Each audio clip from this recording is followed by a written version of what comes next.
Whoever's watching the recording just missed all the really important stuff. No, I'm Yeah, kidding. we're really sorry, Um, but it happens. so, yeah, actually, to step back a bit, I just wanted to set the context, and then I'd love for questions. So I'm just going to do a broad overview here. And I'm from Colorado, which for today matters for two reasons. The first is that I grew up in a situation of water scarcity and understanding how precious water is as a resource. And then moving away from Colorado, realized that not the rest of the world does not view it in that way. And I think that delta between understanding is our opportunity, and it's certainly the opportunity for other BIV companies as well. The second reason is that I guess I have the heart of a gold miner a bit, in that I find it incredibly exciting to think that you can find value in places that are unexpected, and you can find extreme value in places that are unexpected. Tom hinted at our journey, and I thought before I dive into damage and downtime and leaks, I'll just give you a brief overview of how we ended up in this space. My first effort in trying to put technology into the hands of a customer was via a B2C brand called Bear Conductive. We sold over 700,000 development kits direct to engineers all over the world, in a sense, building a giant open R&D function alongside building a huge amount of IP in the particular type of sensors, which I'm going to show you today. But the reason that's important is that we built a function where we were introduced to problems that we would have never have found otherwise. In the very beginning, we made a list of 54 different use cases, very carefully narrowed those down to where we saw genuine opportunity, and then selected those, and really in 2021 launched with a focus on escape of water events in commercial buildings. So that's a water leak in a commercial building, but subsequently have really expanded that out into hydrocarbon leak sensing and into industrial spaces as well. Our whole goal is to find really high value use cases that are underserved and start generating a data set that gives us a genuine long-term competitive advantage.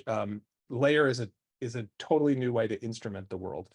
So all that being said, let's talk about the more practical side of what we do. Leaks are a humongous issue. They are a frustrating issue because for our customers every day, they deal with serious problems and the rest of the world doesn't know it happens. To give you a sense of the scale, the use cases that we serve have around a $20 billion cost annually. The detail of that comes from the cost from single events. So in an onshore wind turbine, a hydraulic fluid leak can ruin a gearbox very quickly and cost $500,000 to replace. In a commercial building, a flat roof leak on average costs around $89,000 to repair, compared to a home roof leak in the States, which is about $4,000. But commercial roofs can easily go up to $1 million claim costs. They're kind of a quietly pervasive problem, and there is not a good solution. Right now, the solution is typically a person. When we talk to our customers, the default is somebody walking around with a clipboard. The problem with that is most of our customers can't find enough staff. Most of these assets get visited really infrequently. So in the case of onshore turbines, it's once every 6 months. Offshore can be once every 18 months. And this, through surveys that we've done of facilities managers, most of them want to adopt a digital solution, but there's just not a digital solution that works for them. That's where Layer comes in. Our customers call what we do smart tape. We can look at the product physically in a second, but I think that's a good mental model, and I think it's a good lesson to just use your customer's language in your own marketing. The goal with the product is to provide at once easy installation, precision, and real-time reporting. If we can do all those three, then we have a killer solution. If you think about manual inspection, the person with the clipboard, it's relatively easy. They walk around or climb up something, and it's very precise, but it's not real time. There are a lot of digital solutions which are very precise and real time, but hugely expensive to install. So the ROI is always upside down. What we do is combine hardware and software. From a hardware perspective, we have what we would call a kind of smart tape plus a digital platform, which is easy to use and easy to integrate with exceptional precision. I think the magic trick that we pull is having a device that doesn't look like it should be as smart as it is because it's so easy to put into a space. That is what our customers would call smart tape. So we put this onto the ground. It's a very effective segmented sensor that can detect water and hydrocarbons, at very, very small levels so we can get a sense of what's happening in an environment remotely. Because most of the use cases that we serve have a similar behavior, which is they start small and eventually get very big and very costly. And if you can stop them at the beginning, you eliminate all the damage and downtime. We're not going to eliminate the leak because in none of our use cases is there a positive ROI on building such an expensive piece of infrastructure. What we can do is eliminate the damage and the downtime. So that's the hardware side. On the cloud side, we take all of that data and we aggregate it into a dashboard, which customers can view. Most of our customers like getting alerts via SMS and email, and then getting that data taken into another system, like a building management system or a facilities ticketing system. So that's the product offering. From a market standpoint, we see our customers are really underserved. It's great because they're starved for attention. The three markets that we're really focused on: real estate, industrial machinery, and commercial roofing. In each of those markets, there are very imperfect solutions. And as I said, they feel somewhat ignored. And that puts us in a great position from a marketing standpoint. It's very easy for us to capture SEO and place really highly on search engines because these facilities managers are Googling stuff, trying to figure out how to solve their problems. We can be there when they're looking for us, but it also positions us really well in terms of pricing power within the market.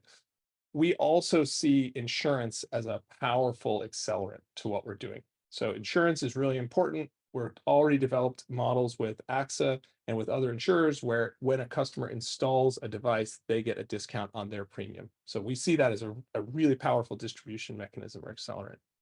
So just to kind of wrap this all up, as Tom said, we're pretty much 2 years in. I think the thing that I'm most proud of is that we are achieving our vision every day of becoming a market-defining technology and company and becoming a kind of ubiquitous, smart digital and physical layer in the environment. We've got awesome partners and awesome customers on board. We have some great commercial traction, and we're fundraising right now. So if I'm not already talking to you on this call, please get in touch. I'd love to chat. We're really building a lot of exciting stuff under the hood as well. In terms of kind of telling the biggest possible story there, I thought it's important to put us in the biggest context. And I think for me, it's that climate is really driving absolutely everything that we do.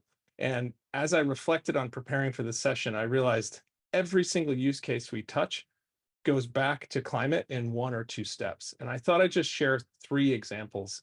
The first is hotter average temperatures. I guarantee this is going to happen with a customer this summer.